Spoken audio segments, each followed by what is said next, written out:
Gravando, então. Vamos lá. Então, é sobre isso. Sobre as Escrituras e de como nós devemos olhar para ela. A nossa aula de hoje começando essa matéria de bibliologia, tá? Então, toda a Escritura é inspirada. Essa é a base, pelo Espírito Santo. Toda a Escritura é inspirada, pois o Espírito Santo o supervisionou. E também, toda a Escritura é autoridade. É ela que ordena o que devemos crer, fazer e ser. E, ao mesmo tempo, é ela que diz o que é proibido, o que não podemos crer, o que nós não podemos fazer e o que nós não podemos ser. O que é igreja e tudo mais. Só isso já é um problema para a maioria dos cristãos. Se nós chegarmos a perguntar para alguns qual que é a maior autoridade, o que nós devemos, as pessoas vão ter muita dificuldade de responder. Até alguns dirão que é a Escritura, sem de fato que isso aconteça na prática da vida dela.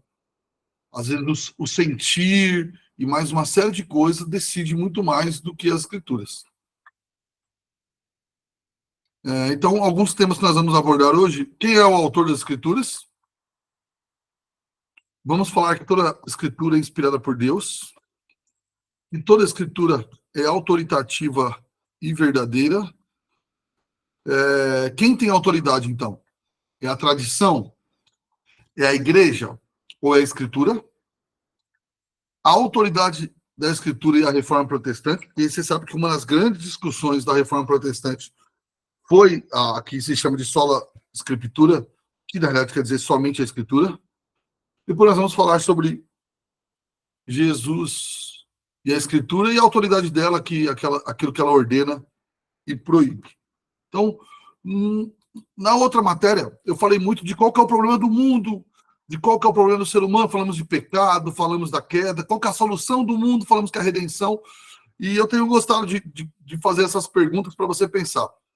Pense aqui comigo, qual é o maior problema da igreja hoje? E aí eu estou falando da minha, da sua, da igreja cristã em geral. Qual que é a maior crise da igreja? Talvez o irmão tenha um ponto de vista diferente do meu. Alguém quer arriscar? Falar?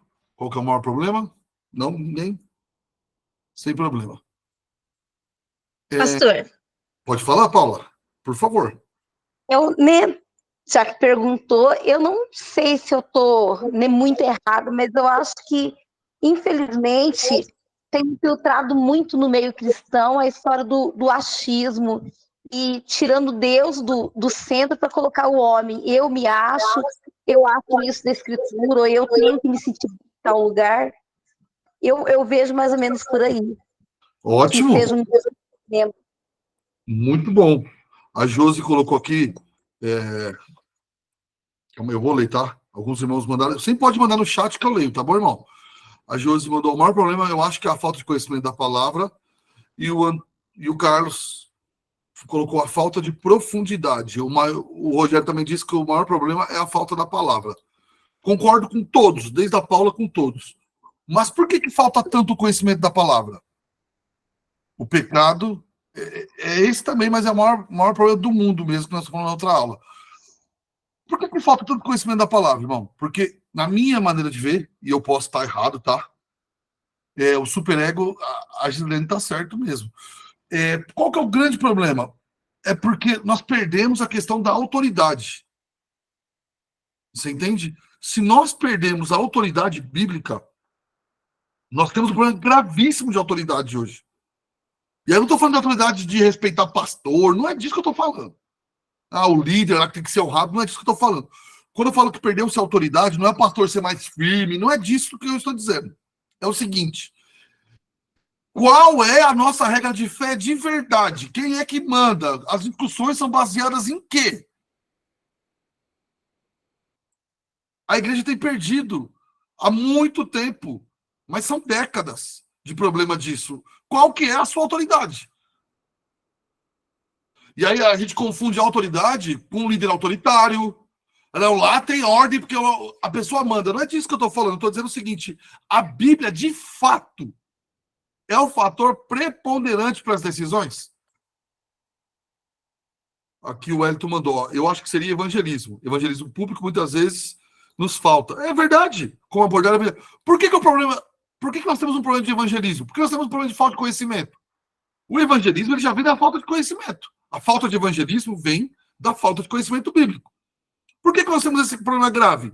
Porque não a Bíblia de verdade perdeu a autoridade, mas nós, cristãos evangélicos protestantes, perdemos essa questão da autoridade bíblica. Se preocupamos menos com ela. E muito que a Paula falou aqui, e muito mais do que as pessoas acham. Então, vou dar um exemplo simples. Nós tivemos que resolver um problema aqui na igreja há algum tempo atrás. E aí sentamos para resolver um caso sério e tínhamos que tomar uma decisão. Então, o que aconteceu com várias das pessoas que fazem parte da liderança? Todo mundo começou a dar a sua opinião.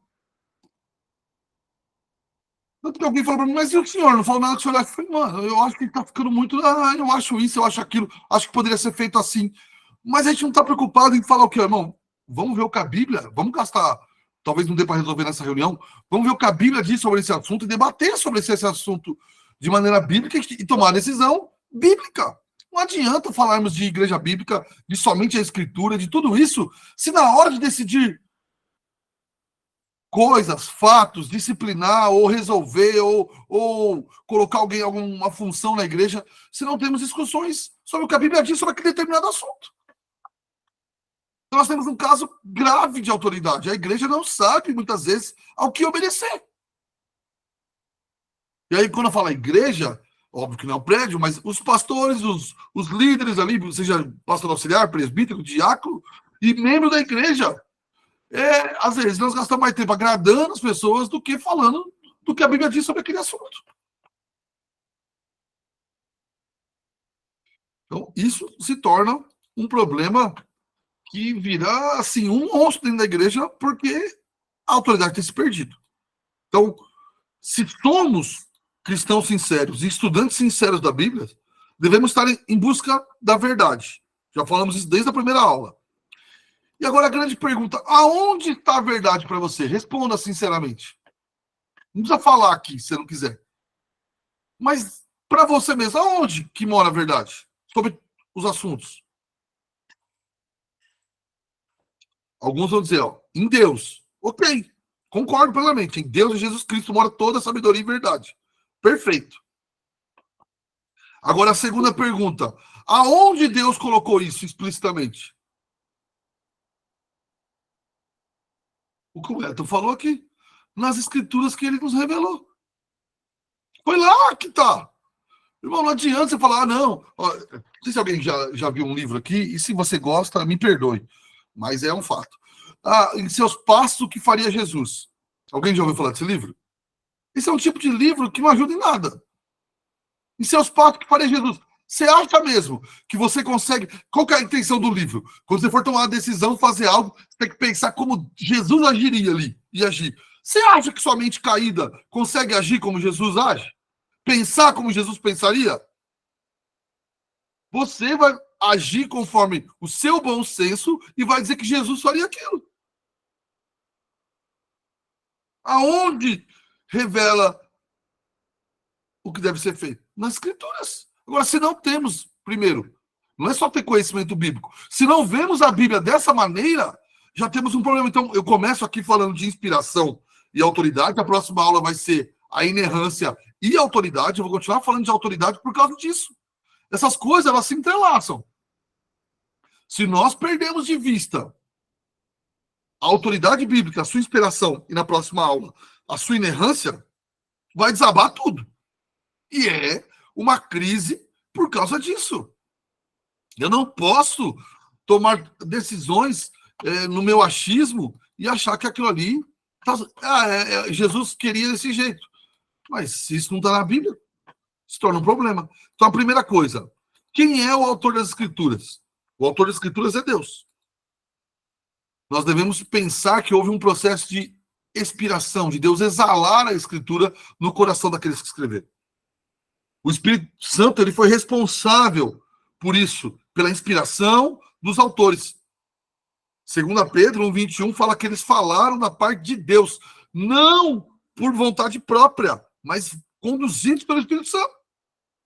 O Espírito Santo te privilegiou Moisés, Isaías, o livro de Josué, o livro de Números, de Crônicas, Lucas e todos os outros. Embora, de maneira gloriosa, o Senhor deixou que eles tivessem a sua própria personalidade, o autor, a sua maneira de escrever, o seu linguajar, Deus inspirou as palavras para que ele colocasse a palavra certa. Não no sentido de ditar as palavras, mas de inspirar. O Espírito Santo assegurou que o que eles escrevessem fosse aquilo que Deus queria que escrevesse. Então a palavra de Deus foi dotada de autoridade divina e totalmente verdadeira. Não, nunca use a expressão, não, eu acho que aqui Paulo não foi... Você já viu um pregador dizer, não, acredito que essa palavra usada por Paulo aqui, ele não foi feliz. Oxe, quem você acha que é você que pode opinar se Paulo foi feliz no uso da palavra? O Wellington diz aqui, seria se nós não vivemos a palavra, vamos buscar conselho em outras coisas e pessoas? Também, isso acontece muito. Ou fazer como muitos, seguir seu coração, que é mais perigoso ainda. Por isso a Bíblia diz que o coração do homem é enganoso. Tem muita gente que toma as decisões baseadas no coração e no achismo, aonde devia tomar baseado na palavra. Então, houve uma doutrina que eu coloquei aqui do ditado. Ela trouxe um problema. O que é a doutrina do ditado? É como se o Espírito Santo tivesse ditado no ouvido das pessoas o que elas deviam falar. Isso aí não se sustenta, primeiro, porque você pega o escrito de Paulo, é um tipo de escrita. Você pega o de Pedro, é outra escrita. Você pega de João, é outra. Há diferenças óbvias e claras, mesmo se você não for aqui um formado em grego. Você vai perceber. Então, o Senhor, de maneira milagrosa, usou, permitiu ali que o temperamento, a maneira de escrever, fossem úteis, mas, mesmo assim, inspirados para usar a palavra dentro do contexto que o autor tinha para colocar lá. E aí nós vamos para a segunda questão.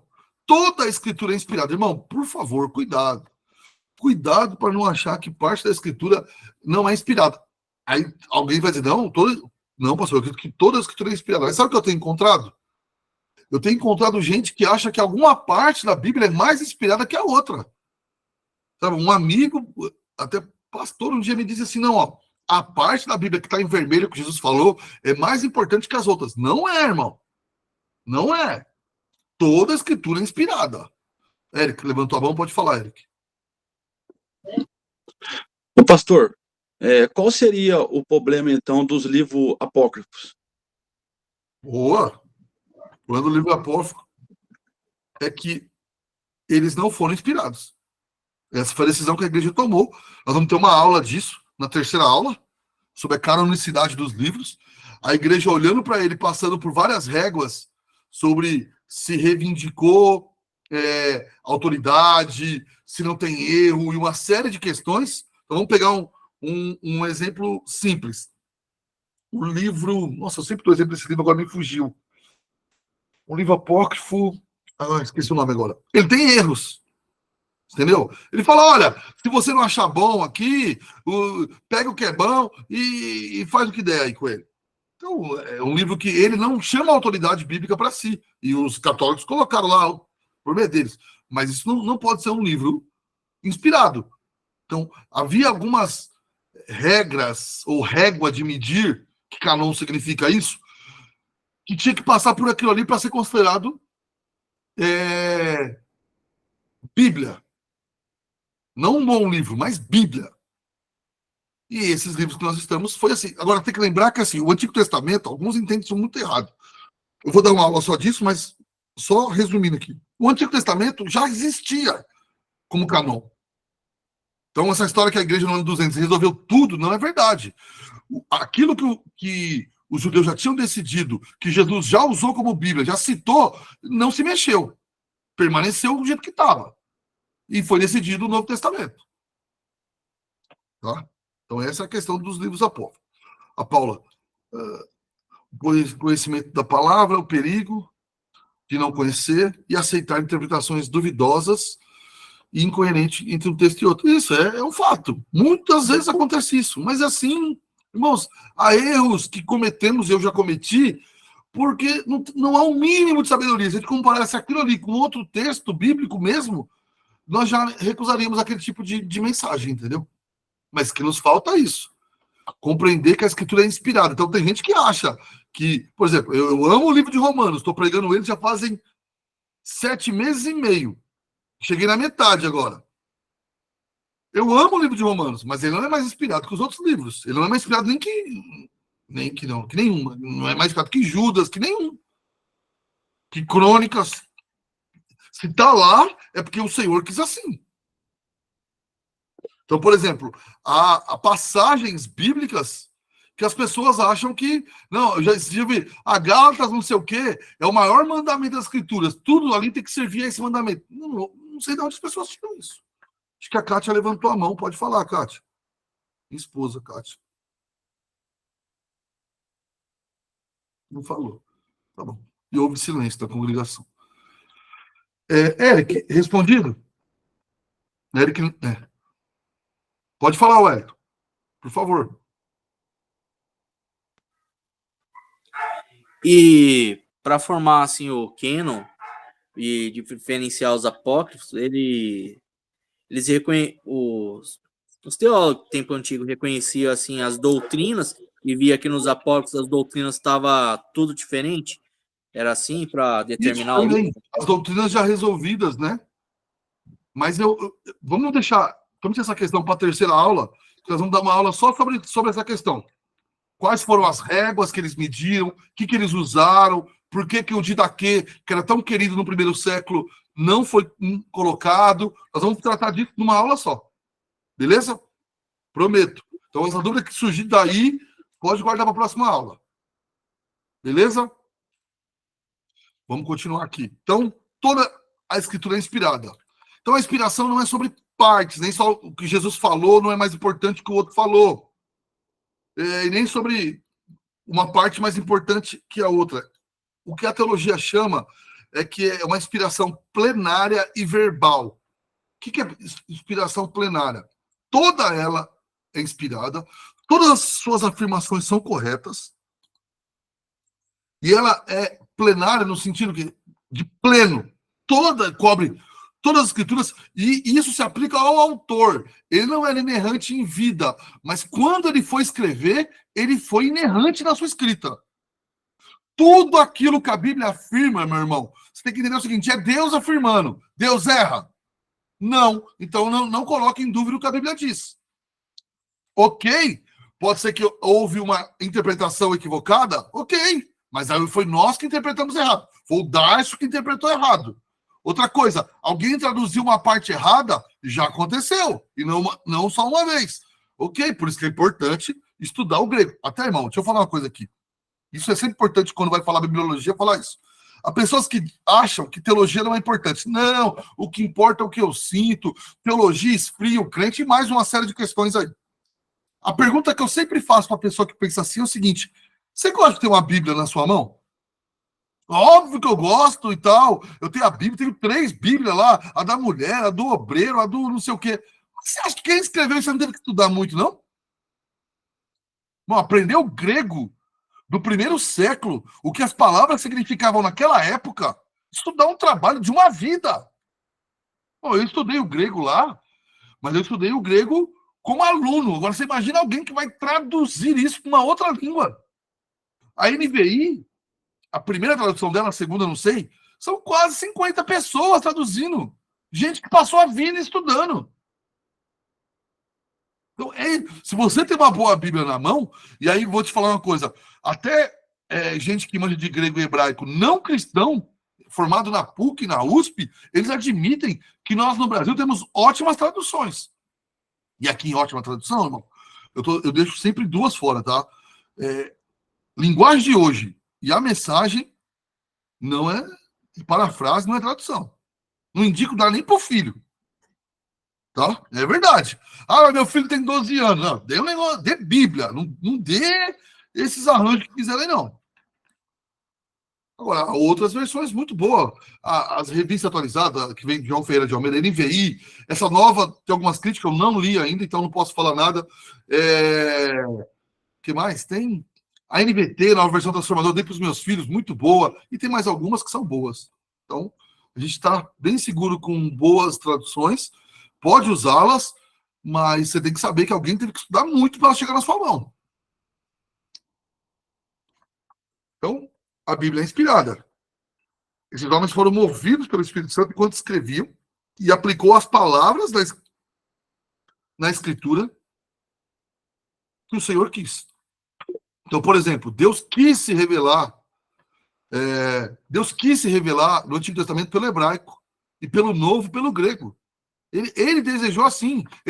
Plenitude do tempo, ele preparou a língua, provavelmente para ser o momento mais vasto, a melhor língua daquela época para se revelar. Então, a NVI em 2024 estão dizendo que tem alguns problemas. Eu pretendo, ano que vem, ler ela com um pouco mais de cuidado e ver. Mas estão dizendo mesmo, mas como eu não li, não me aprofundei, não posso fazer críticas infundadas. Então, a obra do Espírito Santo, irmão, foi essa. Então, quando você está duvidando das Escrituras, você está duvidando do próprio Deus. A obra da providência de Deus e da orientação é que cada autor das Escrituras foi inspirado ou assistido pelo Espírito Santo para fazer tudo isso. Óbvio que exigiu pesquisa histórica. Por exemplo, Lucas 1, de 1 a 4, vai dizer, olha, eu apurei esses fatos. Lucas apurou os fatos. João 14, 26 vai dizer que o Espírito Santo faria os apóstolos lembrarem de fatos para escrever. E também tem algumas visões, revelações milagrosas que aconteceram. O Apocalipse é uma questão dessa. Mas tudo isso, o Espírito Santo inspirando. Uma questão que não pode ficar de fora, irmão, é que se a Bíblia é inspirada, pensa comigo, não há meio termo aqui, irmão. Não dá para ficar em cima do muro. Se a Bíblia é inspirada por Deus, ela não pode errar. Você entende? E se você acreditar que a Bíblia é inspirada por Deus, que ela não pode errar, você tem que submeter as Escrituras. Bom, a gente gastou muito tempo na igreja falando sobre submissão à autoridade eclesiástica, ao líder e tudo mais. Foi, na minha opinião, até eu como pastor, erramos muito nisso. Porque nós devemos levar os irmãos a terem a submissão às Escrituras. Se ele tiver uma submissão às Escrituras, ele vai ler partes que é importante respeitar o líder da igreja, o pastor, se o pastor estiver fazendo a coisa certa dentro das Escrituras. Agora, se eu gasto tempo tentando ensinar, e eu já fiz isso, tá, irmão? De honra a homens e toda essa questão assim, eu perco o tempo de ensinar as Escrituras. E aí o cara aprende uma série de coisas não bíblicas, mas o essencial de como ele devia ter uma visão das Escrituras, ele não tem. Então, isso é um problema. E é o grande problema de hoje. Então, se ela é inspirada, ela, então, tem autoridade de dizer como que deve ser um culto, irmão? Ah, não, eu acho que o culto pode ter isso, eu acho que o culto pode ter aquilo, eu acho que o culto pode ser não sei o quê. Ok, irmão, mas o que a Bíblia diz que pode haver no culto? Ah, sobre o quê? Ah, pode isso, pode aquilo, pode... Por exemplo, ó, vou dar um exemplo bem simples para os irmãos entenderem. Vira e mexe, as igrejas que eu pastoreio tem uma discussão. Vira e mexe. Pode tomar vinho, o crente? Mas não há, assim, eu não passo 6 meses sem responder isso. Desde que eu virei pastor, eu não venço 6 meses sem as 3 pessoas me perguntar isso. Qual que é a grande questão? A grande questão é que tem irmãos que querem me forçar a dar algum tipo de resposta. Por exemplo, eu teve irmão, por eu falar que pode, vim falar, não, tem que falar que não pode. Eu falei, irmão, ó, eu não posso fazer isso, porque a Bíblia não diz isso. Eu não posso dar minha opinião em coisas que a Bíblia fechou a questão. Eu, Darcio, quem me conhece aí sabe que eu sou abstêmio. Eu nunca coloquei nada alcoólico na boca. Mas não é porque eu sou abstêmio, que eu prefiro ser assim, acho que é bom assim, que eu posso colocar minha regra para todos, você entende? Eu olhei para minha vida e falei, ó, creio que o melhor caminho para mim é esse aqui. Eu nunca vou beber nada, não entra na minha casa, todo mundo que me conhece sabe. Enfim, acabou. Não encho a paciência de ninguém. Mas o irmão que tomou um vinho lá na casa dele com a esposa também não enche a paciência, porque não está errado biblicamente. Nós não podemos pegar decisões nossas e fazer isso uma doutrina da igreja. Pastor, mas embriagar está errado. Sim, se embriagar está errado, tem que disciplinar. Sim, a Bíblia diz. Agora, ele falou isso. Ah, pastor, mas como que a gente vai decidir se a pessoa pode embriagar? Não, o senhor não falou que é você que decide quem consegue e quem não consegue. Ele não falou pra gente, não, então não, porque ninguém consegue. Ele não mandou fazer isso. Então, isso é um exemplo. O outro exemplo rápido, uma vez eu estava dando eu preguei num congresso de jovens de uma outra igreja, e depois, no congresso, sempre tem aquele momento difícil, às vezes, de responder pergunta. E uma irmã levantou lá, e não sei se para ela ou para cutucar alguém, como eu não era da igreja, eu não sabia, ela falou, olha, eu queria saber a sua opinião sobre o namoro entre uma moça ou um rapaz cristão com um incrédulo. Aí me passaram o microfone e eu falei, eu não tenho opinião sobre isso. Não tenho opinião.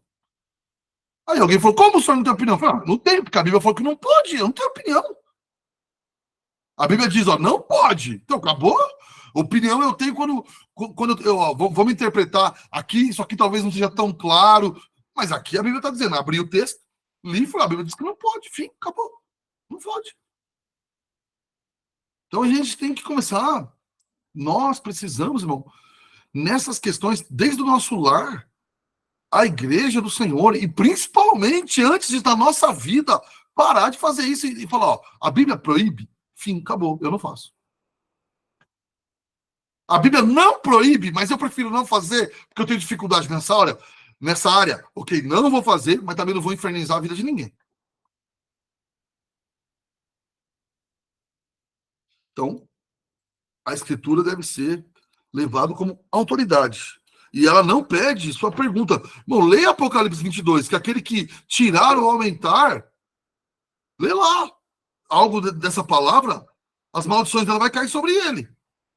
Deus não pediu para você acrescentar. Não, aqui, mas eu acho, não foi pedido. Não, fica tranquilo. Romanos 11, igual fez para Jó, né? Onde você estava quando eu fiz as estrelas? Onde nós estava quando ele resolveu inspirar as escrituras? Não é nosso isso, irmão. Quando o seu pastor está sendo bíblico, mesmo que seja uma correção, louve ao Senhor por isso. Porque homens de Deus bíblicos, que até, às vezes ele fala, nossa, o irmão tá certo, eu tinha esquecido desse versículo. Isso é gente que está querendo honrar o Senhor.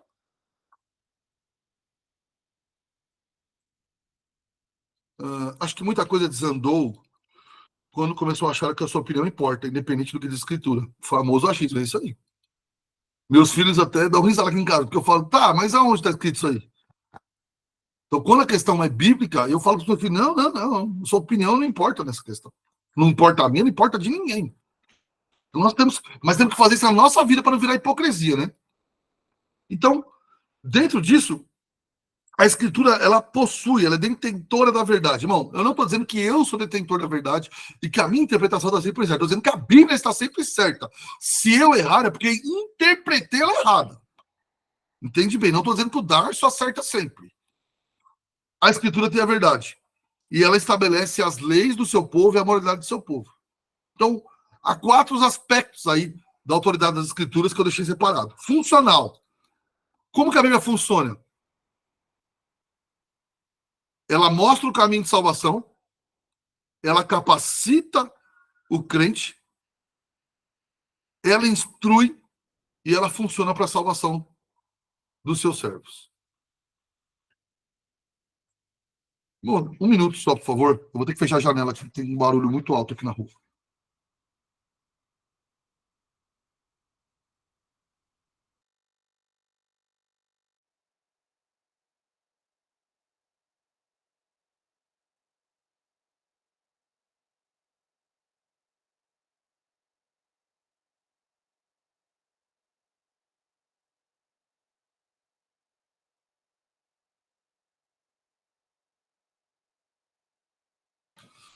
Me perdoe, irmão. Perdoe.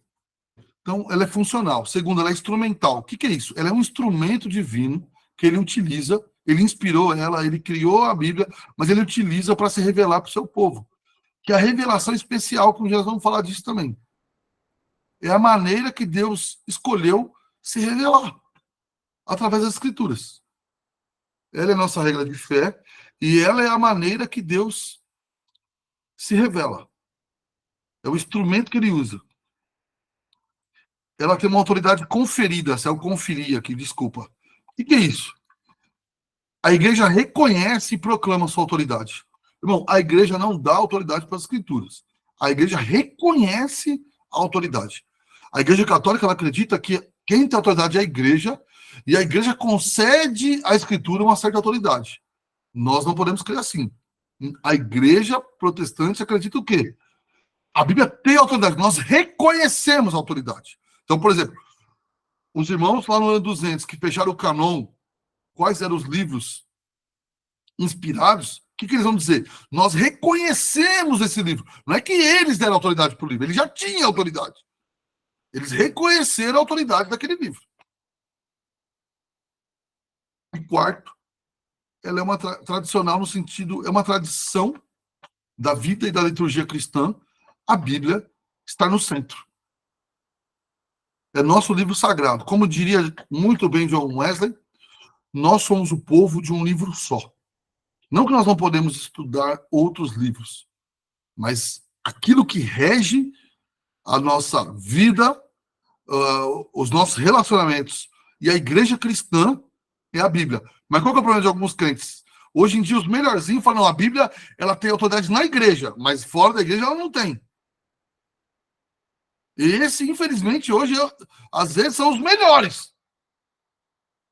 Mas não, irmão. Se você acha que a Bíblia só tem autoridade para as questões de fé, para salvação, isso aí os neo-ortodoxos já fazem. Ah, não, para os dogmas da fé ela tem autoridade, para o resto ela não tem. Não, ou a Bíblia tem autoridade ou ela não tem. O que eu estou querendo dizer?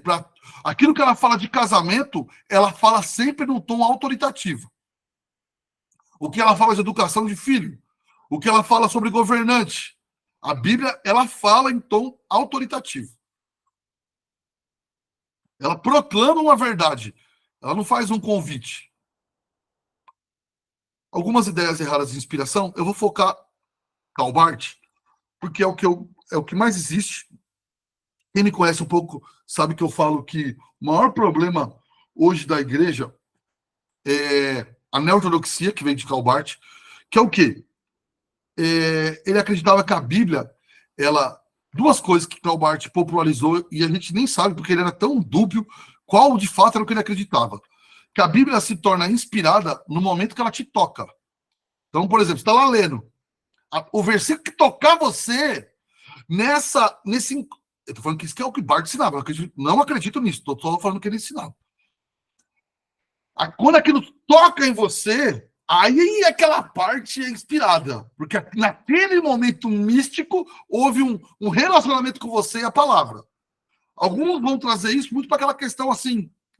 Aquilo se tornou uma verdade para você, quando eu era mais novo, um rema para você. Então, essa parte é um fato. Mas não é assim que deve ser. A Bíblia toda é inspirada.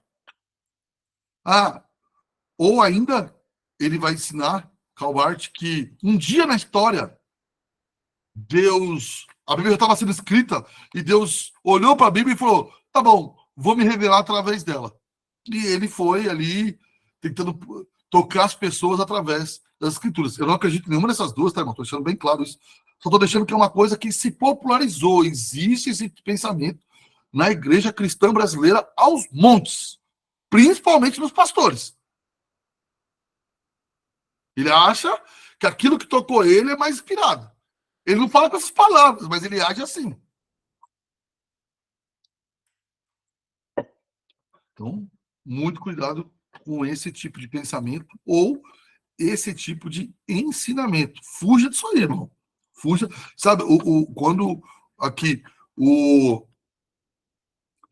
um pastor aqui em São Paulo disse, olha, a Bíblia precisa ser atualizada, já fazia 8 anos que eu dizia, olha, esse cara não é ortodoxo, ele não acredita que a Bíblia tem autoridade e é infalível. Ele está querendo dizer já há muitos anos que a Bíblia, para as questões de fé, ela acerta. Para o resto, ela é insuficiente. Alguém mandou uma mensagem aqui, só um minuto. O Logos e o Rema que aprendemos está errado, então? Sim, está errado. É baseado nesse pensamento de Calbar. Está errado. Erradíssimo. A Logos é a palavra escrita. E se você não tiver ali uma iluminação do Espírito, a Bíblia ela é só uma folha branca com palavras pretas. Não, isso aí. A Bíblia ela é autoridade, quer você reconheça nela ou não.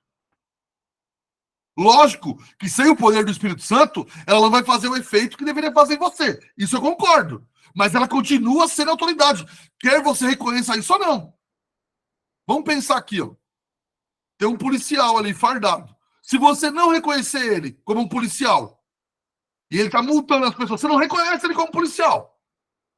Você passa, não acho que ele é um bom policial. Ele não reconhece ele como policial. Ele vai poder te multar mesmo assim, sim ou não?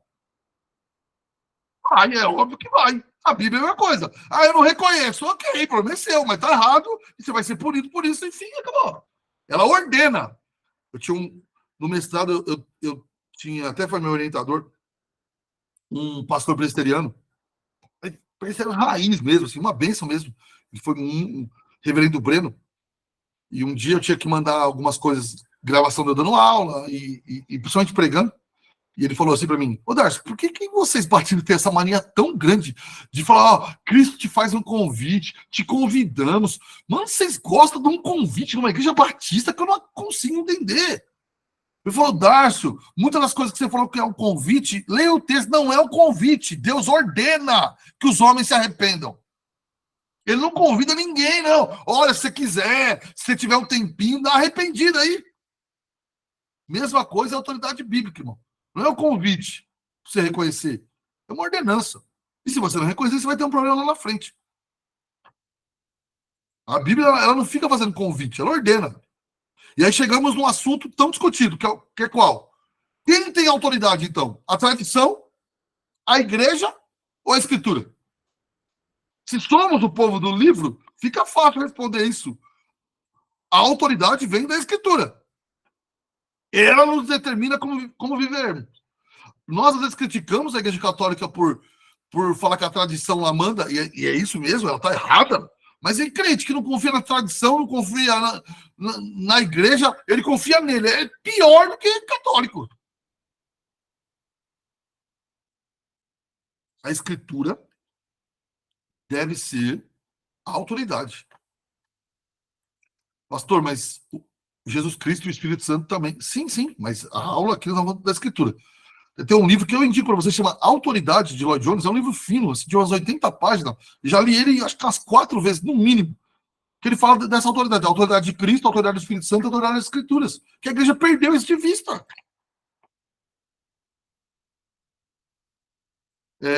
Então, a tradição, irmão, só para deixar claro aqui, também acho um exagero, principalmente a Igreja Batista, que eu fui criado assim nos anos 90, antes de célula, antes de qualquer coisa, mas ali nos anos 90 ela já cometia um erro grave.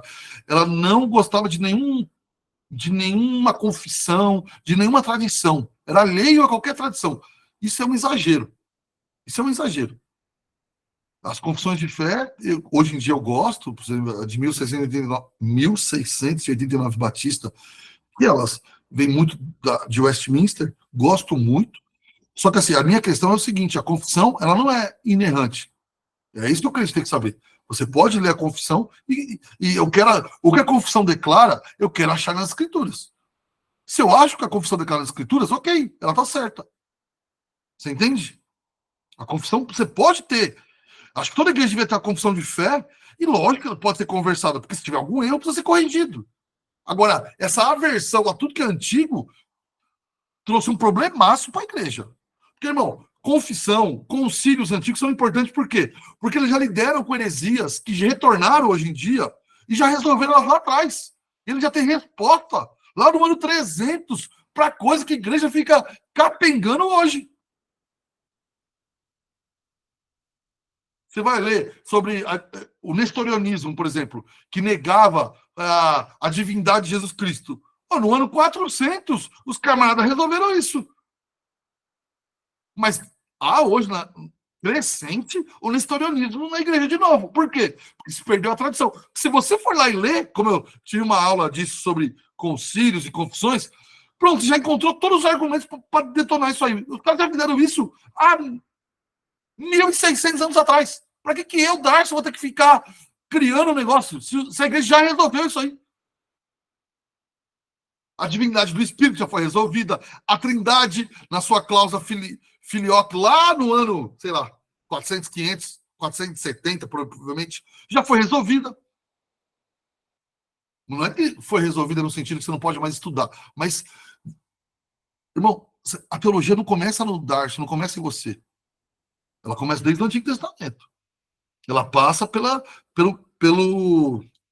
igreja primitiva ali, os livros bíblicos. E depois a igreja tem uma história. Se você negar 2.000 anos de história e quiser reescrever tudo, uma vida não vai resolver. Agora, eu e você temos uma bênção. Nós começamos o cristianismo sempre no ombro de pastores e homens de Deus muito maiores que nós, que lidaram com problemas muito maiores, e grande parte dos problemas já resolveram. Aquilo que podia destruir a igreja, eles já acertaram.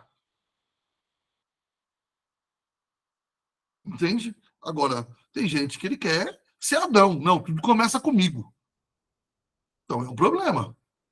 Eu, pela graça divina, estou no ombro desses homens. E, assim, gente muito boa. E lógico, mas eles não são inerrantes, não são. Mas um corrige o outro, um acerta o outro. E assim vai se fazendo, vai se produzindo o pensamento. Ninguém começa no vácuo, irmão. Há uma tradição cristã. Nós não podemos achar que somos nós temos um vasto conhecimento herdado. Irmão, eu tenho aqui em casa mais de 2.000 livros. E não é assim 10% que eu devia ter se eu tivesse dinheiro e tempo para ler. Porque há muitos assuntos que já se escreveram de maneira vasta sobre eles. Entende? E que, por exemplo, eu faz 1 ano e pouco, ou 2 anos, eu li um livro, um tratado sobre a Trindade. Mas dessa lapa, assim, umas 800 páginas. Meu Deus, o camarada começou a escrever, só para você ter uma ideia. Como que se viu a Trindade desde o ano 150 até hoje? Ele pegou cada teólogo da história, mostrou, explicou os erros, os acertos, como que Agostinho corrigiu não sei quem, como não sei quem ajeitou melhor o que Agostinho falou, e assim vai indo. Eu sempre brinco na igreja, como que a igreja não entende da tradição, né? Quando eu cito Agostinho, alguns acham que é o Agostinho Carrara, mas não, é o Agostinho de Hipona, viu? Agostinho de Hipona, que escreveu Cidade de Deus, Cidade dos Homens. Para os católicos, é Santo Agostinho. Para nós, é Agostinho de Hipona mesmo. Agora, irmão, a tradição, onde ela está errada? Naquilo que Jesus falou em Marcos 7,3. Quando a tradição quer invalidar a palavra de Deus, quando alguém tem uma tradição que vai contra os princípios bíblicos, ela está errada e tem que ser retirada. Agora, você não concorda comigo que há tradições que já são bíblicas? Sim ou não? Você não pode querer derrubar uma tradição sem pelo menos pensar por que colocar aquilo lá. E ver se ela se ajusta biblicamente. Segundo, eu reconheço, irmão, que há tradições boas que não são explicitamente bíblicas. Meus filhos brincam que desde que eles começaram a crescer, eu tenho um lugar certo para sentar na mesa. Eu nunca nem tinha percebido. E eles não sentam lá. É uma tradição. É errado pecar ter sentado lá? Não é. Mas também não é uma tradição ruim, pecaminosa, tem que ser retirada. Então, há igrejas que têm certas tradições que os irmãos arrumam confusão por bobeira. Por exemplo, irmão, eu não sei como é que é a igreja que você frequenta. E eu não vou pregar de gravata. Quem me conhece sabe que eu não vou pregar de gravata nunca. Mas, quando eu vou visitar uma igreja, eu sempre levo a gravata. Se eu sou um pregador convidado. E quando eu chego lá, eu falo, vocês têm costume? Que tem. Aí eu prego de gravata. Ah, não tem. Aí eu não uso a gravata. Fim. Não precisa ficar dando discurso para os outros que eles têm que mudar. Isso é coisa muito pequena. É uma coisa da igreja, obedece e segue a vida. Ah, não está na Bíblia. Então, você não gostou? Não vai lá. Pronto, resolveu também. Então, Agora, quando a tradição ela invalida a palavra de Deus, ela acha, ela vai contra uma verdade bíblica, aí ela se torna um problema. Tá bom? Então, que nem eu falei aqui, né? Várias heresias já foram combatidas, irmão. Eu falei do nesterianismo, mas tem um eutiquianismo, um dia nós vamos falar disso, confundir as duas naturezas de Cristo, que ele era duas pessoas, não é que ele era 100% Deus, 100% homem num só, numa união hipostática, não, era duas pessoas dentro de... Então, era uma heresia, isso já foi corrigido, e já tem gente falando, já vi gente ensinando isso hoje. Se a igreja tivesse um pouco de história, já vai falar, isso aí já foi resolvido, vamos brigar com isso aí de novo. Você entende? Nós temos dilemas do nosso tempo, eu concordo. Agora, dilemas já vencidos, irmão, não vamos ficar brigando com isso aí, não. Isso aí já foi vencido, já foi resolvido há muito tempo, várias coisas que a gente discute hoje.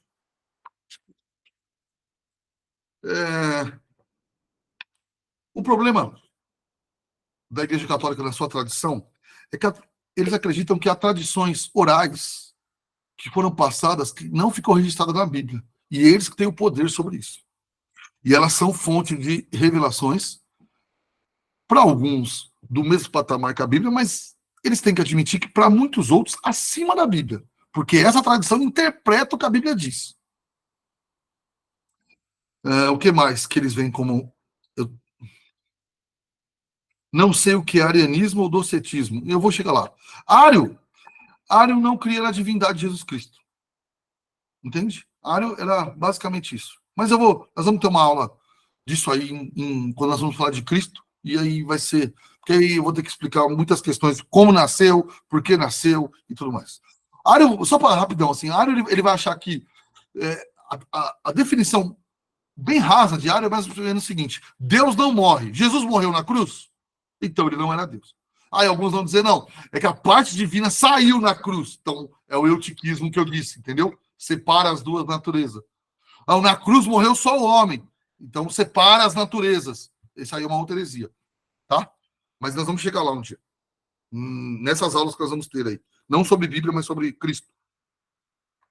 Outra fonte de autoridade, de tradição para os católicos é histórias escritas pelos fiéis. Por exemplo, a história de um santo católico lá é doutrina-chave. E outra coisa ainda também é verdades de Deus reveladas nos últimos anos para a Igreja Católica que não estão na Bíblia. Parece absurdo, mas hoje o cristianismo protestante que se separou disso lá em 1500 volta a fazer. Tem gente que acha que uma revelação aí é fato, é Deus falando. Então cuidado com isso aí. Por exemplo, o Adventismo nasceu da onde? O Adventismo nasceu de Ellen White. Na realidade, não foi o Ellen White, havia os pais fundadores, estavam ali começando a igreja quando ela vem, e ela tem algumas visões, e tal, até que Jesus ia voltar, tal dia, não sei o quê, e isso move toda a igreja adventista.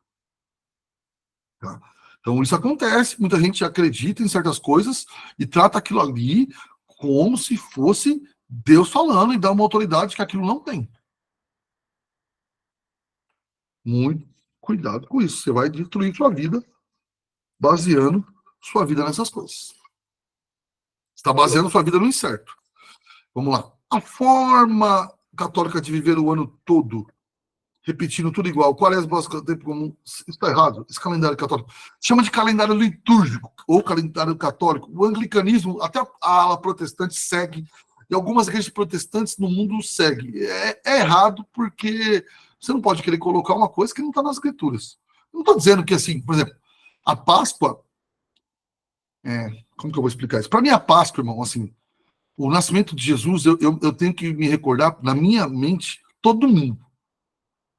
Então, até assim, uma coisa minha, não estou aqui transformando, mas eu acredito assim, tá? Todo domingo, Jesus ressuscitou no domingo. Todo domingo, para mim, eu devo me lembrar do meu mestre. Então, eu até, assim, dando um exemplo simples, assim, minha filha aconteceu um negócio difícil na vida dela ano passado. Ela foi fazer uma inscrição para a faculdade, tinha passado e tal, e na hora de escrever tudo, ela tinha que colocar que eu ganhava 3 mil e colocou que eu ganhava 33. Uma pequena diferença, né? E aí, o que acontece? Ela foi reprovada na bolsa. Porque ela colocou e não podia reescrever, tinha que esperar 6 meses. Ela ficou muito triste. Isso aconteceu numa quarta-feira, chorou, outro dia foi difícil e tal. Entendi o rosto dela batido, poxa, ela que errou, entendi tudo. Domingo de manhã nós acordamos para tomar café para ir para a igreja e ela estava com aquele rosto. Eu chamei ela de canto e falei, ó, filha, hoje não. Você já chorou quinta, já chorou sexta, e eu entendo sua dor, mas hoje é domingo. Domingo é dia de lembrar. Mesmo que eu fiz errado na prova, mesmo que eu estou doente, mesmo que os dias estão difíceis, o meu Jesus ressuscitou. E hoje eu me alegro e vou para a igreja, independente do que aconteceu na minha semana. Então, já venceu. Eu compreendo, mas hoje, né? Então, eu tento fazer isso. Eu acerto isso sempre? Não, eu sou falho, mas é assim que eu tento viver. Então, eu comemoro a Páscoa que vai ter aí, eu comemoro, eu prego sobre a ressurreição de Jesus, mas eu, Darcy, compreendo que não há dias sagrados, como a Igreja Católica coloca. Para mim, todo domingo é domingo. Mas eu usar o domingo de Páscoa para falar sobre a Páscoa, para ter um almoço de Páscoa, eu acho legal, pode usar. Eu sou, quem não comemora, fica tranquilo. Eu comemoro Natal, para mim é tudo tranquilo. Desde que você não acha que aquele dia é santo, que quem não comemorar está no profundo pecado. Entendeu? Para nós. Então, é um erro sim, Zé. O Elton colocou aqui. O livro, acho que é dos Mormons, né? Também que Joseph Smith fala, é a mesma coisa. Que apareceu um anjo, falou de uma caverna, e que seria uma nova revelação de Deus. Bom, todo mundo que começa com esse negócio, apareceu um anjo. O que Paulo disse em Gálatas? Olha, que apareceu um anjo com outro evangelho, seja maldição. Ele já sabia que os caras iam inventar isso aí. Então, a tradição pode ser importante, deve ser. Bom, nós devemos usar a tradição para o bem. O que é usar a tradição para o bem? Pega uma doutrina e vê como que a igreja interpreta há muitos anos. Pega um verso e vê. Você pode ajustar, você tem que crer 100% só porque os outros criam. Mas você não começa do vácuo, você pode subir nos ombros deles. Você entende? Você pode comparar texto a texto, pensamento a pensamento. Isso te ajudar. Agora, se você quiser começar do vácuo, você interpretar, quem você acha que é mais fácil acertar? 2.000 anos de história ou Darcy? É muita arrogância querer começar direto de mim. Agora, não é também só porque alguém fez isso que a história está certa sempre e eu não devo nem... Não, também não. Alguém deve ter errado também. O Israel falou, bora fazer um churrasco na sexta-feira santa? Bora, oxê, conta comigo. Churrasco, conta sempre com o Darção. Outra coisa, a autoridade das escrituras e a reforma. Irmão, a reforma, talvez um dos maiores gritos da reforma foi somente a escritura. A volta a de fontes. O que é isso? Voltar a aprender as línguas bíblicas, porque a Igreja Católica tinha ali feito uma tradição que Lutero, ele enfrenta ela dizendo, olha, tá errada a tradição que vocês têm, vocês chamam o casamento de sacramento, não tá isso no original, foi errado, e ele com os escritos de Erasmo, que era católico, prova isso e ganha o debate. E Lutero começa a realmente enfrentar. Mas como ele tinha que fazer isso? Ele tinha que aprender a língua. E ele sabia muito bem, por isso que ele faz uma tradução para o alemão da época. Então, isso é extremamente importante. Estudar para poder interpretar. Então, a briga da reforma, irmão, houve muitas questões, mas a maior briga da reforma é quem tinha autoridade. E a reforma estava gritando, o Papa e a igreja não têm autoridade.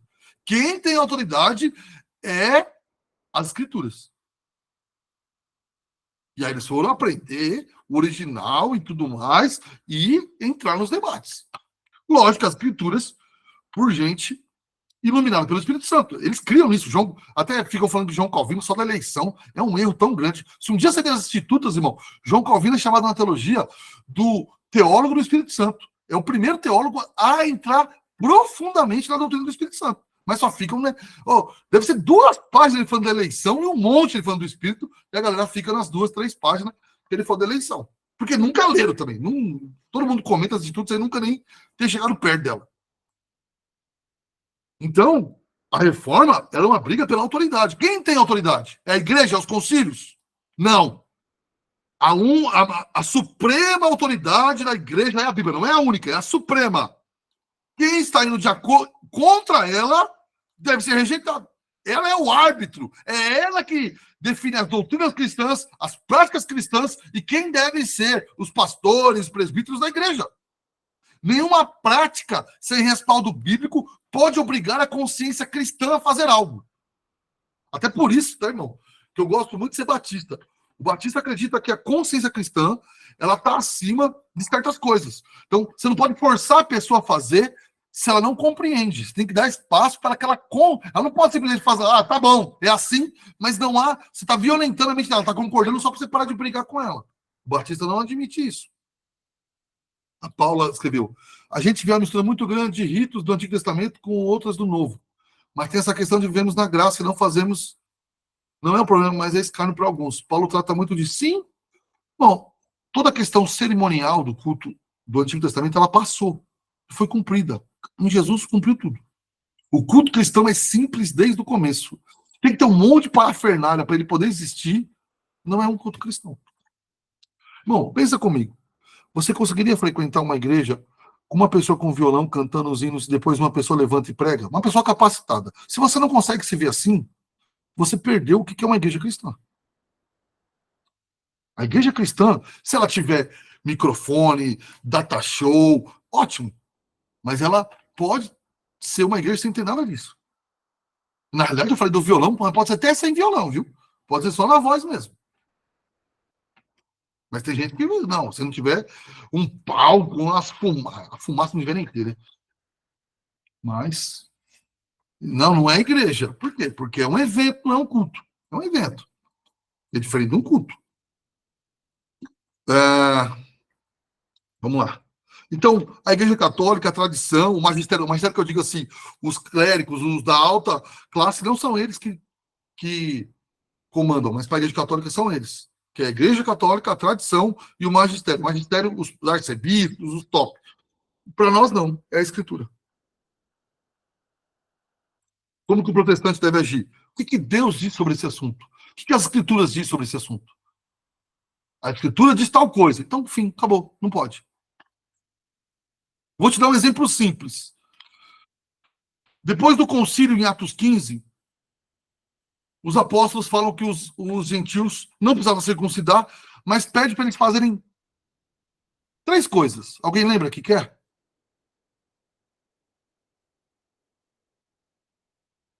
Ninguém? Ele fala o seguinte, ó, que eles não comam carne sacrificada a ídolos, não coma sangue e fuja da imoralidade sexual. Essas 3 ordens. Irmão, vamos falar a verdade. Os apóstolos, inspirados pelo Espírito Santo, deram pouca regra. Ó, qualquer religião aí é 1.800 regras. Então, por exemplo, Darcio, eu chego nos lugares, eu como sem perguntar nada. Mas se alguém falar para mim que é sacrificado alguma coisa, eu já não como. Fim, acabou. Por exemplo, eu não como sangue. Óbvio que aquela carne de churrasco, você não tá comendo sangue. Mas, tipo assim, aquelas comidas que são sangue mesmo, já fui em um lugar, eu não como. Tudo bem, alguém vai dizer, pastor, mas por que eles disseram isso? Tudo bem, irmão. Eu acho que tão poucas regras que eu não quero nem estudar. Se os apóstolos falou, tá falado. Se você quiser estudar, tranquilo, pode estudar. O fígado eu acho que não é sangue, né? Eu acho que não. Eu não como porque eu acho ruim pra dedéu. Eu nunca pensei que pudesse ser sangue. Acho que fígado não é sangue, mas eu não manjo nada. Eu passo longe de fígado que minha mãe me obrigava mesmo, eu acho horrível. Mas eu acho que não é sangue, não. Então, eu não como por quê? Porque a Bíblia diz que não pode. Fim, acabou. Aí o Antônio Carlos, que é formado em figadologia, falou que não é, então, tranquilo, não é. Pode comer frango. Pode comer fígado, quem quiser. Então, essa é uma questão de autoridade. Você tem que decidir se você crê na palavra ou não. Porque crer na palavra, irmão, é crer em Deus. E não crer nas escrituras é não crer em Deus.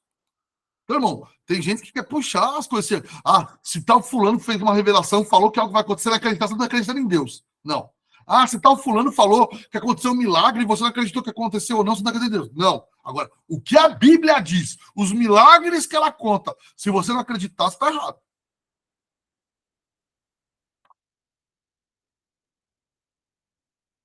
Ok? Então, essa foi a autoridade bíblica na reforma.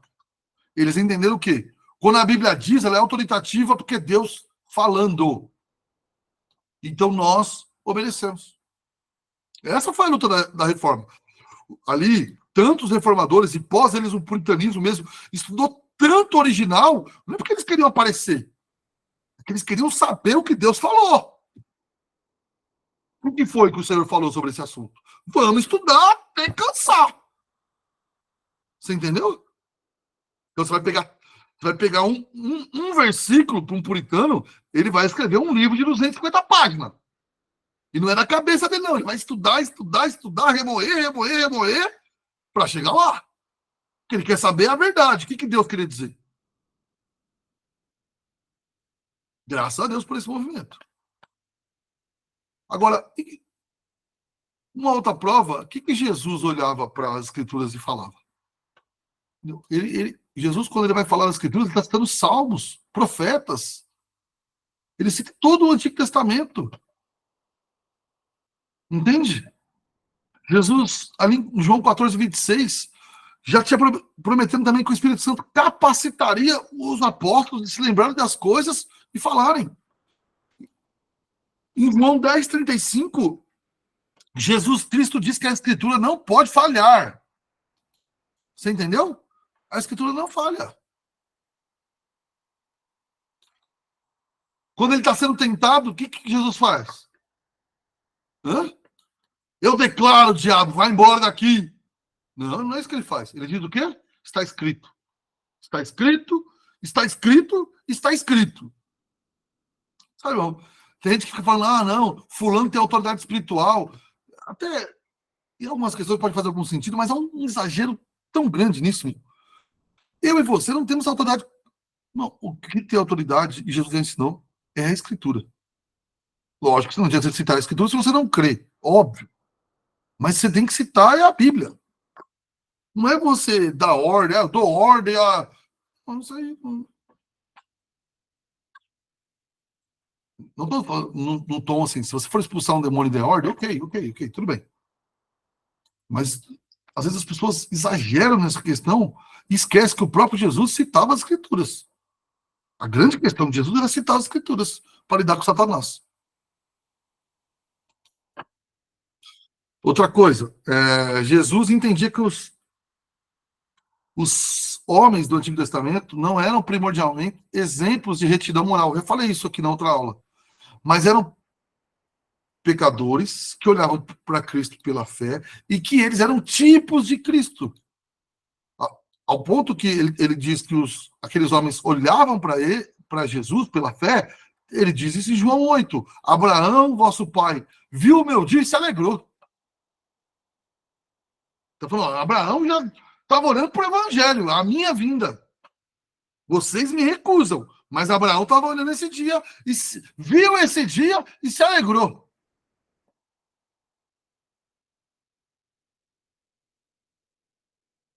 E ele vai dizer que Davi, Salomão e Jonas existiram para apontar para ele lá em Mateus 12 e tantas outras coisas. E quando ele vai citar o Antigo Testamento, ele diz que está escrito e que a palavra não vai passar. Mateus 5,18. Vão passar tudo, mas a palavra permanece. Mateus 5,18. Vamos lá. Porque, em verdade, eu digo, até que o céu e a terra passem, nenhum i ou um tio jamais passará dessa lei. Até que tudo se cumpra. Entende? Então, vamos lá. A Bíblia, ela ordena e proíbe. É um outro fator. A Bíblia ordena um monte de coisa e proíbe outras coisas. Se cremos na Bíblia, aquilo que ela ordena, não devemos fazer. Devemos fazer. E aquilo que ela diz para não fazer, não devemos fazer. Nossas opiniões, mano, não pode vir antes da palavra. Outra coisa, vou entrar em a medicina, a palavra vem antes da medicina. Bom, glória a Deus pelos médicos, glória a Deus pelo remédio, mas se alguma vez houver conflito, com o que se fica? Você quer ver? Os crentes hoje não gostam mais de aconselhamento bíblico. Eles só gostam de psiquiatra, psicólogo. Estou falando que não pode passar nisso? Não é isso que eu estou dizendo. Mas sabe, tem coisa que é para se resolver com aconselhamento bíblico. E eles não querem mais. Não querem. E quando não, a Bíblia diz uma coisa e a pessoa fala, não, mas o psicólogo diz sei o que lá. E eu acho que crente já me disse, não, mas assim, ó, hoje, com os estudos, pastor, isso aí ficou para trás. Essa questão é atrasada. Corrigir filhos é atrasado. Educação positiva. Nunca dizer não. Psicólogos compreenderam. Então, tudo bem, você está falando que a Bíblia não é autoritativa na criação dos filhos. E ela é. E a sua opinião e a minha não foi pedida sobre isso.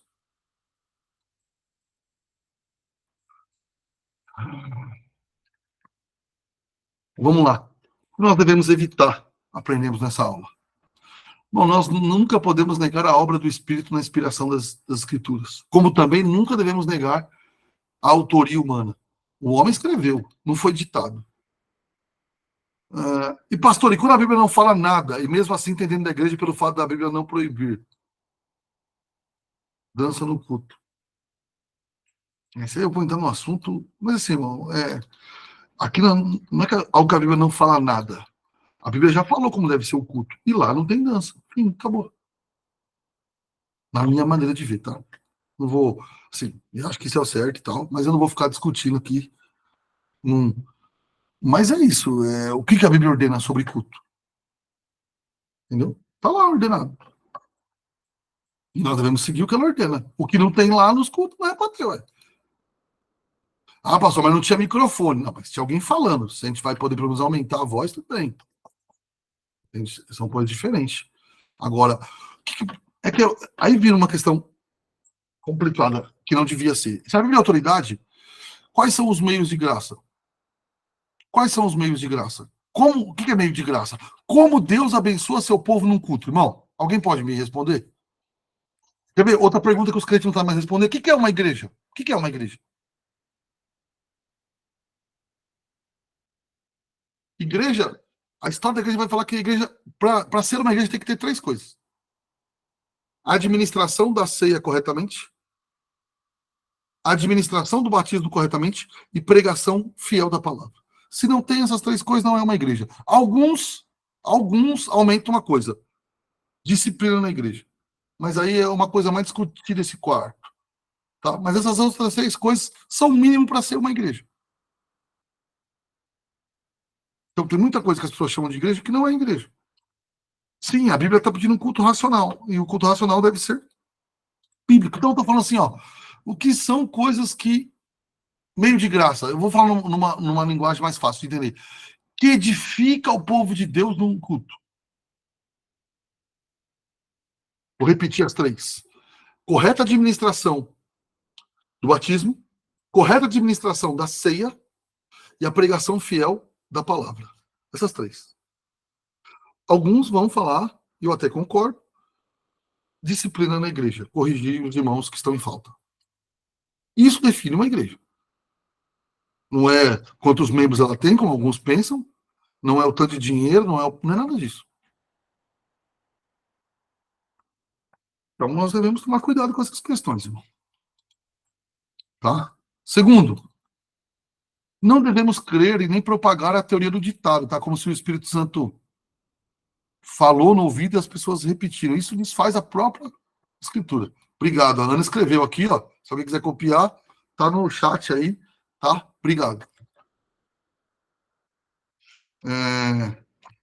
Terceiro,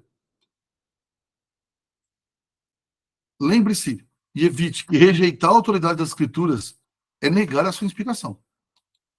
Se você acha que a Bíblia não tem autoridade, é porque você nega que ela é inspirada por Deus. E quem não crê na inspiração das escrituras não é crente. Sei que hoje em dia, mas quem é você para falar que não é crente? Não, não é eu, não. É a Bíblia que diz que aquele que não crê não é cristão. É aquele que nele crê. Mas é que crê em Jesus. Tudo bem, crê em Jesus, mas aonde Jesus é revelado? Nas escrituras, não na cabeça da pessoa.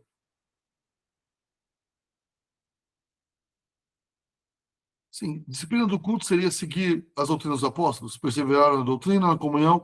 Sim, mas disciplina também tem a ver com quando o irmão comete um erro, por exemplo, lá em Coríntios, a igreja disciplinar. O camarada estava dormindo com a madrasta, certo? 1 Coríntios. O que Paulo fala? Põe para fora ele. Agora, o que Paulo faz em 2 Coríntios 2? Em 2 Coríntios, provavelmente daquele mesmo irmão fala, olha, ele está arrependido, vocês estão sendo muito duros. Põe ele para dentro de volta. Porque ele fala, ó, vocês não devem, se o irmão arrependeu, vocês não devem rejeitar ele dessa forma. A disciplina é para destruir as pessoas, tá, irmão? A disciplina é para que a pessoa perceba que está errado e retorne. Por isso que ela não pode ser feita muito rápida. Ela tem que ser meses ali tentando, orando, conversando com o irmão. Quando não tem o que fazer, você fala, vou excluir da igreja, porque não se arrepende. Mas quando arrepender e admitir, ele pode ser aceito de volta. A intenção não é humilhar o irmão, nem ficar falando da vida dele. A intenção é que ele se arrependa.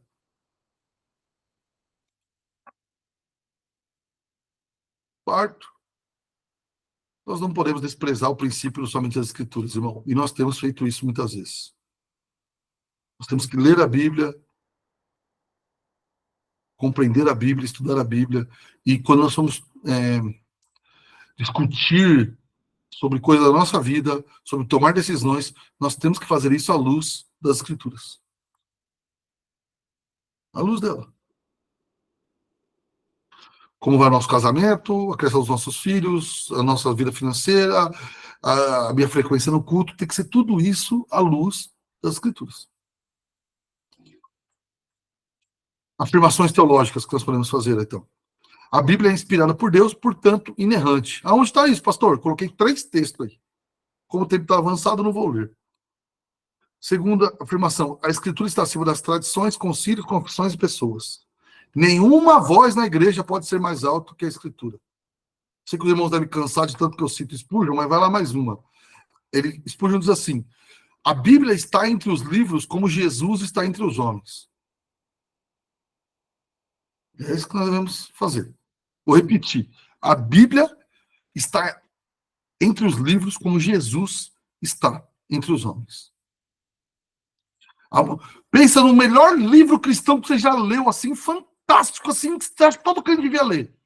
Ele não chega a 5% da Escritura.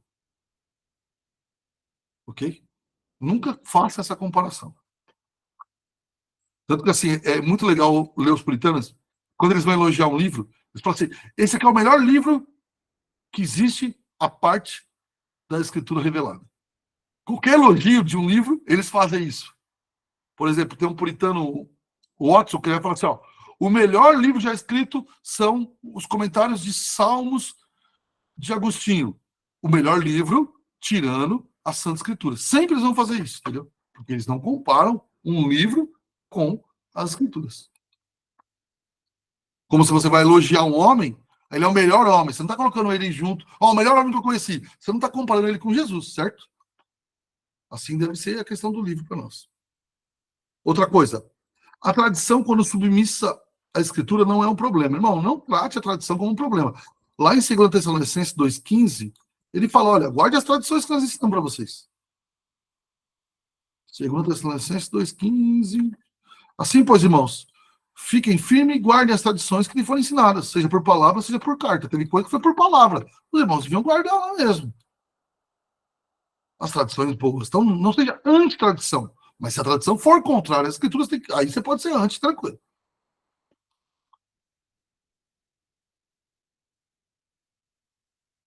Outra coisa, devemos crer na escritura toda. Irmão, para com esse negócio de achar que um texto... A João 3,16 é mais importante que o resto da Bíblia. Isso aí é pecado, viu? O Senhor não pediu para você decidir qual que era a parte mais importante, não. Se tivesse uma parte mais importante, Jesus Cristo deixaria claro. Outra verdade, outra afirmação, é que a Escritura é vida e a verdade. As duas coisas. A Escritura dá vida e a Escritura é a verdade. Ela não contém a verdade. E nem contém a palavra de Deus. Ela é a verdade e é a palavra de Deus. São duas coisas diferentes. Outra afirmação teológica. O crente tem que submeter à Escritura. O crente, de maneira amorosa, ele pode não submeter ao seu bom. Pensa num pastor bom, mas ele está errando em alguma coisa. O crente não tem que submeter de um jeito. Ou um pai. O filho não tem que submeter ele se ele está errado. Mas ele pode fazer isso de maneira amorosa, ele não precisa brigar. O crente deve submeter as escrituras. Se alguém está falando fora, você pode tentar mostrar, irmão, isso aí está fora, não dá para fazer. Entendeu? Aplicações para a vida. Primeiro, eu e você temos que aprender a confiar em tudo que a Bíblia ensina. Outras descobertas da ciência, da medicina, você pode olhar com ceticismo e falar, eu vou esperar se confirmar. Mas a Bíblia, tudo que ela diz, tem que olhar aquilo com fé. Você tem que acreditar. Segunda, você deve submeter a escritura com alegria, irmão. Às vezes nós falamos da Bíblia para os outros, mas eles mesmos veem que nós ou não obedecemos com alegria. 1 João vai dizer que seus mandamentos não são penosos. Não são penosos. Então, o crente, às vezes, não, é tão difícil. Olha, você não sabe o quanto eu sofro para ser crente. Você ia sofrer se não fosse crente.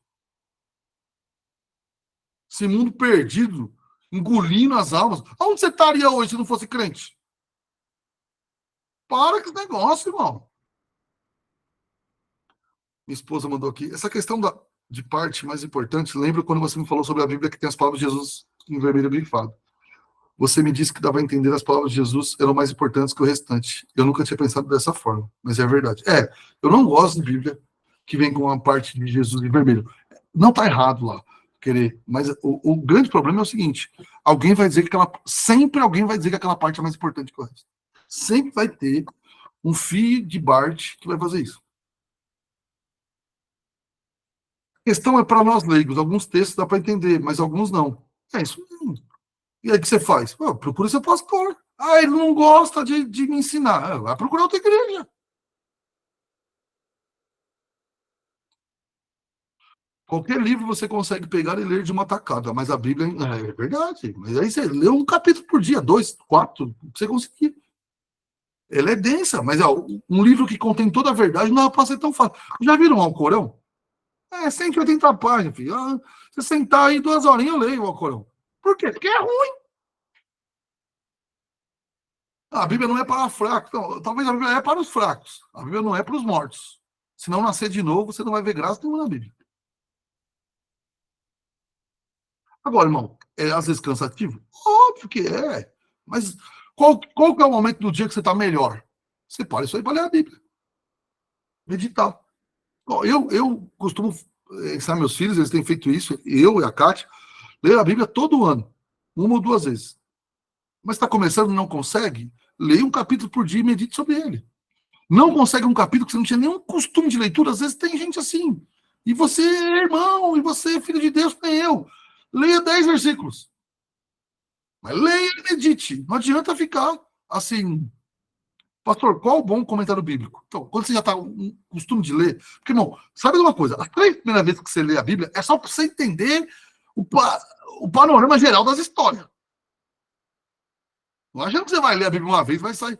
Agora, olha, tem um da Vida Nova que é barato, que se chama Comentário de Bolinha. Só tem comentário bom ali, deve ser um dos mais baratos, mas assim, barato assim, só o Novo Testamento é 400 pau. Mas assim, perto dos outros ele é barato. Eu gosto demais dele. Vamos lá. Devemos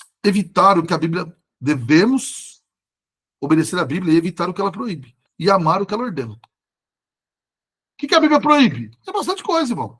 E é menos que essas baboseiras. Não pode escutar isso, não pode ver aquilo, não pode jogar futebol, não pode. Não, a Bíblia... Tem gente que fica pensando muito coisa. A Bíblia proíbe fazer fofoca. Então, fecha sua boca. A Bíblia proíbe você ficar devendo para os outros. Então, ajeite suas contas. Pastor, eu estou desempregado. Não, eu entendo. Aí tudo bem, irmão. Mas quando conseguir, ajeita. Vai aos pouquinhos. Você chega lá. A Bíblia proíbe nós odiarmos os outros. A Bíblia proíbe lá em Provérbios, nós torcemos pela queda do inimigo. Sabia disso? Você fica feliz. Claro, se estrumbicou. Tá errado, a Bíblia fala que não pode. E muitas outras coisas. Agora, o que ela ordena? Ela ordena a gente amar a Deus acima de todas as coisas. E a Jesus Cristo. Ela ordena nós procurarmos o conhecimento bíblico. Ela ordena nós amarmos o próximo. Ela ordena nós, maridos, amar nossa esposa mais do que qualquer outra pessoa na Terra. Inclusive, aí se você der diferente, eu vou te respeitar. Inclusive, o marido deve amar mais a esposa do que os filhos. É uma ordenança. E assim continua outras. A Bíblia ordena os pais não irritarem os filhos. Já leu lá em Efésios 6? Então pode irritar seu filho. Outra aplicação. A Bíblia é poderosa. Então, irmão, aprende uma coisa. Se você quer que a Bíblia é poderosa, aprende uma coisa. Ela é mais poderosa que o seu testemunho. As pessoas falam, não, ó, o testemunho arrasta. Não, irmão. Fique em paz. Fique em... Jesus não ficou dando testemunho. Ele falou, está escrito. As pessoas acham mesmo que o testemunho de vida dela é mais importante que a Bíblia. E ela gasta mais tempo falando do testemunho dela do que nas escrituras num púlpito, por exemplo. Acredite, o mundo existiu, gente se converteu antes do seu lindo testemunho. Pastor, mas dentro ali Não, se você for falar algo que caiba um testemunho rápido, faça isso, é bênção. Mas sempre mostrando que o testemunho é a coisa menor do que você está falando. O texto é muito mais importante que o seu testemunho. Deu para entender a diferença? Agora, as pessoas tratam o testemunho, preparam mais o testemunho do que entender o que o texto está dizendo. Ela é poderosa, então pregue a palavra, não a sua experiência. Pregue a palavra, pregue. O apóstolo Paulo disse para Timóteo, pregue, exorte, insista, pregue a palavra, pregue, pregue, pregue, pregue. É isso aí, irmão. Essa é a nossa função. Ah, pastor, eu não sou pastor, pregue para sua esposa, pregue para seus filhos. Irmão, aconteceu um negócio, estou terminando, hoje foi um pouquinho mais. Aconteceu um negócio na minha família que eu fiquei até emocionado. A Cátia foi contar, foi ler a passagem de Moisés para as gêmeas, e ela falou assim para elas: olha, e Deus falou com Moisés. E a Suzana parou e falou: Deus falou com Moisés, mas já tinha a Bíblia quando Deus falou com Moisés? Porque de tanto nós ensinarmos que Deus fala através da Bíblia, ela pensou o quê? Então, para Deus falar com Moisés, ele estava lendo a Bíblia. E aí nós explicamos que naquele momento não tinha Bíblia. Deus falou mesmo, mas que agora ele fala. Mas ela já fez com 5 anos. Não. Se Deus falou com Moisés, ele estava lendo a Bíblia. E ensine, irmão. Ensine seus filhos. Aprendem. Ensine. Fica achando que seu filho adolescente, não, ele não vai entender Bíblia e teologia. Vai, sim, vai. Os meus filhos mesmo é mais esperto que eu. Amanda rápido, o Samuel rápido para entender as coisas. Bem mais esperto que eu, por sinal. Outra coisa, se você não obedece às escrituras e não se preocupa com o que ela diz, você a trata como um livro comum e você começa a dar sinais que talvez não seja cristão. Por último, aplicação para a vida. Ame e viva a escritura. Ame as escrituras. Já viu o vídeo da Bíblia chegando em país comunista para os crentes?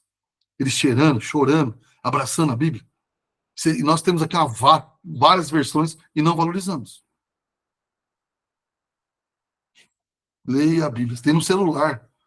Leia a Bíblia. Leia a Bíblia. Leia a Bíblia. Irmão, deixei 2 livros que eu usei. Irmão, eu acabei usando depois esse aqui para algumas informações da Igreja Católica, os Batistas e o Resgate da Tradição Cristã. Algumas coisas que eu falei de tradição aqui, eu tirei desse livro, mas eu não coloquei aí, tá bom? Desculpa. Perguntas para nós podermos caminhar para o fim? Alguma pergunta? Algum comentário? Nenhum? Nem no chat aqui? Alguém não quer fazer? Só um minuto, então.